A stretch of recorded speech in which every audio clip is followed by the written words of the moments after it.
முதல் சுதந்திர போராட்ட வீரர் என்று யாரை குறிப்பிடுவார்கள் தெரியுமா? வீரபாண்டிய கட்டபொம்மன். சரியான பதில்தானே. ஏன் தயங்குற? இப்பொழுது நாம் சில புகைப்படங்களை பார்க்கலாம்.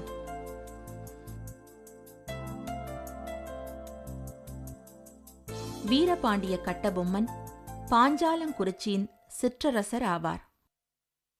இவருக்கு ஊமைத்துரை, குமாரசாமி என்று 2 சகோதரர்கள்.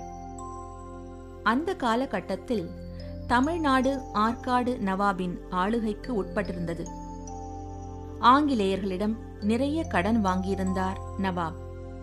கடனை திருப்பித் தர முடியாததால் சிற்றரசர்களிடம் வரி வசூலிக்க ஆங்கிலேயர்களுக்கு அனுமதி தந்தார் நவாப்.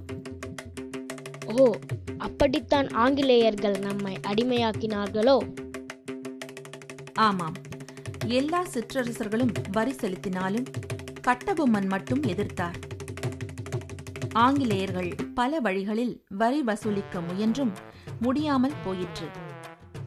அப்போது ஜாக்சன் என்பவர் திருநெல்வேலிக்கு ஆளுநராக நியமிக்கப்பட்டிருந்தார்.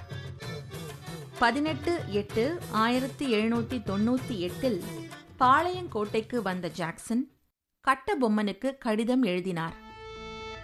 அன்புடன் எழுதிய கடிதத்தை கண்ட கட்டபொம்மன் ஜாக்சன் துரையை சந்திக்கச் சென்றார். ஆனால் கட்டபொம்மனை அலக்கழிக்கும் விதமாக ஜாக்சன் பல ஊருக்குச் சென்றான். கடைசியில் ராமநாதபுரத்தில் சந்தித்தனர். ஆனால் ஜாக்சன் வரியை பற்றி மிக கடுமையாக பேசினான். கைது செய்யவும் சதி நடந்தன.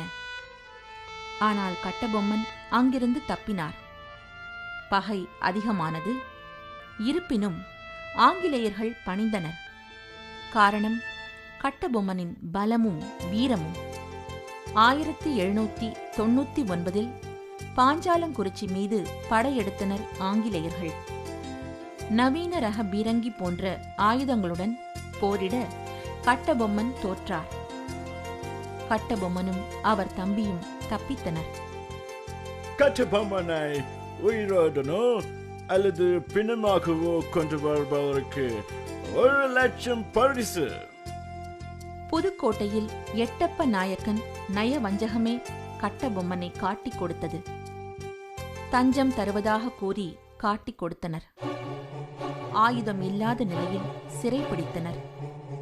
1799 அக்டோபர் 16 ஆங்கிலேயர்களால் கயத்தாறு என்ற இடத்தில் உள்ள புளிய மரத்தில் தூக்கிலிடப்பட்டார். எதற்காக புளிய மரத்தில் தூக்கிலிடப்பட்டார்? காரணம் கட்டபொம்மனின் தண்டனை மக்களிடம் பயத்தை உருவாக்க வேண்டும் என்ற எண்ணத்தில் பொது இடத்தில் தூக்கிலிடப்பட்டார்.